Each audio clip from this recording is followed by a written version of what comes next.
So, hey guys, welcome back to my channel. Hope you all are doing fine. This is asthma part 2. So, let's get started. So, what are the clinical manifestations of asthma? सबसे पहले आएगा कफ. Patient को बहुत ज़्यादा कफ होगा, वो dry भी हो सकता है और विद म्यूकस भी हो सकता है, वेट भी हो सकता है. देन वीजिंग, जो विसल लाइक साउंड आती है ड्यूरिंग ब्रीथिंग, क्योंकि उनका जो एयरवे है वो नैरो हो गया है. देन चेस्ट टाइटनेस, क्योंकि ब्रोंकोस्पाज्म हो रहा है, सारी मसल्स कॉन्ट्रैक्ट हो रही हैं, इसलिए उनको चेस्ट टाइटनेस फील होगी. देन शॉर्टनेस ऑफ ब्रेथ, क्योंकि ऑक्सीजन की सप्लाई प्रॉपर हो नहीं पा रही है, हमारी जो सेल्स है वो क्रेव कर रही हैं ऑक्सीजन के लिए, तो पेशेंट को बार बार फील होगा कि इसको और ज़्यादा सांस लेनी चाहिए ताकि वो जो ऑक्सीजन की डिमांड है वो बॉडी में पूरी हो जाए, और इसको हम एयर हंगर भी कहते हैं. देन म्यूकस प्रोडक्शन, क्योंकि इन्फ्लामेशन हो रही है तो गॉबलेट सेल्स हाइपर सिक्रीटिव हो जाएंगी. देन फटीग, क्योंकि बॉडी की ऑक्सीजन डिमांड पूरी नहीं हो पा रही है. देन फीवर सीवियरिटी के अकॉर्डिंग ज़्यादा भी हो सकता है और लो डिग्री भी हो सकता है. देन सेंट्रल साइनोसिस, इसमें मोस्टली हमारे लिप्स एंड टंग में ब्लूइश डिस्कलरेशन दिखता है क्योंकि ऑक्सीजन बहुत कम हो जाती है बॉडी में. देन नेजल फ्लेयरिंग, ये भी बहुत ज़्यादा सीवियर केस में होता है.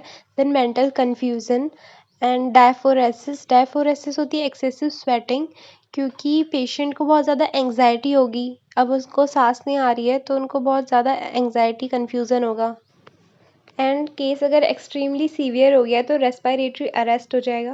देन स्टेटस अस्थमेटिकस, इसमें बहुत ज़्यादा रैपिड बहुत फ्रीक्वेंट अटैक्स पड़ते हैं एज़मा के, और जो गैप होता है वो बहुत शॉर्ट होता है. Then tachycardia increased heart rate होता है. जो नॉर्मल हार्ट रेट होता है एक पर्सन का वो होता है 60 to 100 beats per minute, but tachycardia में हार्ट रेट चला जाता है 100 बीट्स पर मिनट के ऊपर. सो अब हम देखेंगे क्लासिफिकेशन बेस्ड अपॉन सीवियरिटी. उसमें 4 क्लासिफिकेशन आते हैं: mild intermittent, mild persistent, moderate persistent, severe persistent. अब इनमें हम देखेंगे कि वीक में कितने अटैक्स आते हैं एज़मा के, नाइट टाइम में कितने अटैक्स आते हैं और उनकी ड्यूरेशन क्या होती है. So let's start with mild intermittent. So इसमें not more than twice a week में 2 बार से ज़्यादा अटैक्स नहीं आते हैं, और नाइट में not more than twice a month, and duration होती है not more than a few hours. No symptoms between attack, जब अटैक पड़ता है तब तो सिम्टम्स आएंगे ही, लेकिन जब दो अटैक के बीच का गैप होता है उसमें कोई सिम्टम नहीं आता है. सो इंटरमिटेंट का मतलब है कि वो रेगुलर नहीं पड़ रहे हैं अटैक्स. एंड माइल्ड परसिस्टेंट का मतलब है कि जो अटैक है वो कंटिन्यू हो रहे हैं, हमारी डेली लिविंग एक्टिविटी को अफेक्ट कर रहे हैं. तो माइल्ड परसिस्टेंट में वीक में 2 से ज़्यादा बार अटैक्स आते हैं. देन नाइट में एक मंथ में 2 से ज़्यादा बार अटैक्स आ सकते हैं, और उसकी ड्यूरेशन होती है severe enough to interrupt regular activity, हमारी रेगुलर डेली लिविंग एक्टिविटीज़ को काफ़ी इंटरप्ट कर सकते हैं. देन मॉडरेट परसिस्टेंट, इसमें हमें डेली अटैक्स आते हैं और नाइट टाइम में more than once a week. इसकी ड्यूरेशन होती है more severe attack twice a week last for days. Week में 2 बार से ज़्यादा बहुत ज़्यादा सीवियर अटैक आते हैं और वो बहुत ज़्यादा दिन तक रहता है उसके सिम्टम्स. देन सीवियर परसिस्टेंट, इसमें बहुत ज़्यादा फ्रीक्वेंट अटैक्स आते हैं ड्यूरिंग वीक और नाइट में, और ये बहुत ज़्यादा लिमिट कर देता है हमारी डेली लिविंग एक्टिविटीज़ को. अब हम देखेंगे डायग्नोस्टिक इवैल्यूएशन ऑफ एज़मा. तो सबसे पहले पेशेंट की मेडिकल हिस्ट्री लेंगे, उसमें हम पेशेंट के साइन एंड सिम्टम्स पूछेंगे. तो हमें बताएंगे कि उनको कफिंग, वीजिंग, चेस्ट टाइटनेस हो रही है, और फिजिकल एग्जामिनेशन मेन फोकस होगा चेस्ट वाले रीज़न पर. देन स्पायरोमीटर एक डिवाइस होता है, उसमें पेशेंट बहुत फोर्सफुली एक्सेल करता है, फिर हम देखते हैं कि वो कितनी अमाउंट ऑफ एयर एक्सेल कर रहा है उसमें. उससे पता चलता है कि एयरवे कितना नैरो है और कितनी ज़्यादा ऑब्स्ट्रक्शन है. Then peak expiratory flow meter, इससे हम देखते हैं पीक एक्सपायरेटरी फ्लो रेट, मतलब पेशेंट कितने स्पीड से एक्सेल कर सकता है और वो कितनी अमाउंट ऑफ एयर एक्सेल कर सकता है. देन पल्स ऑक्सीमेट्री, इसमें हम एट्रियल ब्लड में ऑक्सीजन का सैचुरेशन देखते हैं. देन मेटाकोलाइन एक ट्रिगर होता है, ये हम पेशेंट को इनहेल करवाते हैं, और अगर पेशेंट में सिम्टम्स दिख रहे हैं एज़मा के तो हमें पता चल जाएगा कि उसे मेटाकोलाइन से एलर्जी है. देन हम करते हैं नाइट्रिक ऑक्साइड टेस्ट. इसमें ऐसा होता है कि जब पेशेंट ब्रीद आउट करता है तो उसमें अगर वो पेशेंट को अस्थमा है तो उसकी जो एक्सहेल्ड एयर है उसमें नाइट्रिक ऑक्साइड की अमाउंट बहुत ज़्यादा आएगी। Then chest X-ray. So next is allergy blood testing. इसमें हम नॉन एलर्जन से पेशेंट को इंट्रोड्यूस करवाते हैं। देन पेशेंट के ब्लड में हम IgE लेवल देखते हैं। अगर IgE लेवल ज़्यादा है तो इसका मतलब है कि उस पर्टिकुलर एलर्जन से पेशेंट को एस्थमेटिक अटैक्स आ रहे हैं। Then blood gases, atrial blood analysis किया जाता है जिसमें CO2, O2 and blood pH का लेवल देखा जाता है।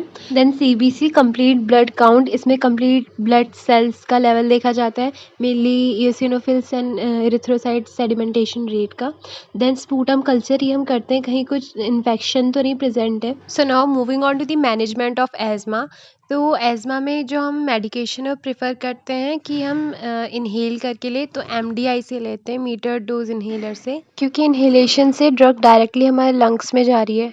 देन फार्माकोलॉजिकल ट्रीटमेंट में लॉन्ग टर्म मेडिकेशंस आती हैं, क्विक रिलीफ मेडिकेशंस आती है। Long term medication inflammation and swelling reduce करती है, and quick relief medications short acting होती है और इनके साइड इफ़ेक्ट्स भी बहुत होते हैं। देन लॉन्ग टर्म मेडिकेशंस में इन्हेल्ड कॉर्टिकोस्टेरॉइड्स आते हैं। कॉर्टिकोस्टेरॉइड्स इन्फ्लामेशन को रिड्यूस करते हैं, जैसे fluticasone, propionate, budesonide, beclomethasone. Then leukotriene modifiers, इसमें मॉन्टेल्यूकास्ट एंड ज़ेफिरल्यूकास्ट आते हैं, ये भी इन्फ्लामेशन को रिड्यूस करते हैं। Then long acting beta agonist, ये हमारी जो ब्रोंकियल स्मूथ मसल है उन्हें रिलैक्स कर देते हैं, जिससे ब्रोंकोडायलेशन हो जाता है। इसके अंदर आता है फॉर्मेट्रॉल एंड साल्मेट्रॉल। देन कॉम्बिनेशन इनहेलर्स, ये कॉम्बिनेशन होते हैं इनहेल्ड कॉर्टिकोस्टेरॉइड के and long acting beta agonist के। देन क्विक रिलीफ मेडिकेशंस, ये शॉर्ट टर्म के लिए एक्ट करती हैं पर इनके साइड इफ़ेक्ट्स भी काफ़ी होते हैं। मतलब जैसे 3 to 4 आवर्स के लिए एक्ट करती हैं, लॉन्ग टर्म की तरह नहीं, वो 12 एंड मोर आवर्स एक्ट करती हैं, उनका इफ़ेक्ट तब तक शो होता है। लेकिन वो ये है कि वो हार्मफुल नहीं होती है, ज़्यादा साइड इफ़ेक्ट्स नहीं शो करती हैं। तो क्विक रिलीफ मेडिकेशंस में आती हैं शॉर्ट एक्टिंग बीटा एगोनिस्ट, जो अपना इमीडिएट इफ़ेक्ट शो करती है। इसके अंदर आता है albuterol and levalbuterol. Then anticholinergics, ये ब्रोंकोडायलेटर्स होते हैं, इसमें आता है ipratropium bromide. Then oral and intravenous corticosteroid, इसमें आता है prednisolone and methyl prednisolone.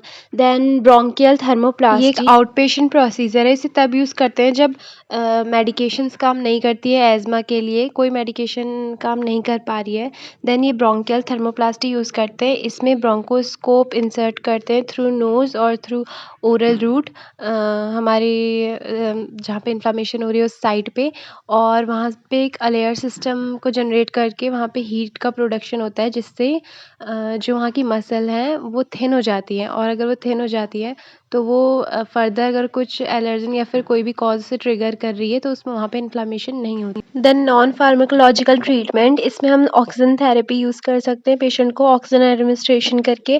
Then postural drainage या फिर चेस्ट फिजियोथेरेपी, इससे हम पेशेंट का जो एक्सेसिव म्यूकस एक्यूमुलेट हो रखा है एयरवे में उसे रिमूव कर सकते हैं। Then coughing and breathing exercises, इसका भी सेम फंक्शन होता है। देन अवॉइडेंस नॉन एलर्जेंस, अगर हमें पता है जिस पर्टिकुलर एलर्जन से एज़मा के सिम्टम्स ट्रिगर हो रहे हैं तो हम उसे अवॉइड करेंगे और पेशेंट को बताएंगे कि आपको इस पर्टिकुलर एलर्जन के कांटेक्ट में बिल्कुल भी नहीं आना है। देन नर्सिंग मैनेजमेंट में सबसे पहले हम जो सिम्टम्स की सीवियरिटी है वो चेक करेंगे। अब हम वो कैसे मॉनिटर करेंगे? ब्रेथ साउंड्स देखकर, पीक फ्लो देखकर, पल्स ऑक्सीमेट्री से एंड उनके वाइटल साइंस लेंगे। Then we will obtain a history of allergic reactions to medications before administrating medications, क्योंकि हो सकता है कि उन्हें किसी पर्टिकुलर मेडिकेशन से एलर्जी है जिससे उनके एज़मा के सिम्टम्स ट्रिगर हो रहे हैं। Then we will identify medications the patient is taking, medication errors से बचने के लिए। Then we have to administrate medication as prescribed and monitor the patient's response to those medications. हमें पेशेंट को प्रॉपर ऑब्जर्वेशन में रखना है उनका रिस्पॉन्स देखने के लिए after giving the medication. Then we have to administrate fluids if the patient is dehydrated. अगर पेशेंट को डिहाइड्रेशन फील हो रहा है तो हम उन्हें फ्लूइड एडमिनिस्ट्रेट करेंगे थ्रू IV लाइन, जिस मैग्नीशियम सल्फेट एक्यूट एज़मा के लिए यूज़ करते हैं। हम अदर फ्लूइड्स भी दे सकते हैं डिहाइड्रेशन के लिए। देन पेशेंट में रिक्वायर इंट्यूबेशन। हम इंट्यूबेशन इसलिए करते हैं क्योंकि पेशेंट ब्रीथ नहीं कर पाता है, तो एक ट्यूब इंसर्ट की जाती है थ्रू ओरल या फिर थ्रू नेज़ल रूट और वो भेजी जाती है ट्रैकिया की तरफ, हमारे एयरवे विंड पाइप की तरफ, ताकि वो उसे ओपन रख सके एंड एयर फ्लो वहाँ से हो सके। Then we have to promote home, community-based and transitional care by educating patient about self-care and continuing transitional care. हमें पेशेंट को हेल्थ एजुकेशन देनी है कि वो अपनी केयर कैसे कर सकते हैं। हमें पेशेंट को बताना है कि जो जो हम उन्हें मेडिकेशंस दे रहे हैं उनसे उनको क्या इफ़ेक्ट पड़ेगा, उनकी हेल्थ कंडीशन कैसे ठीक होगी, उन्हें मेडिकेशंस प्रॉपर टाइम पे लेनी है and hospital time to time visit करना है, प्रॉपर डाइट लेनी है।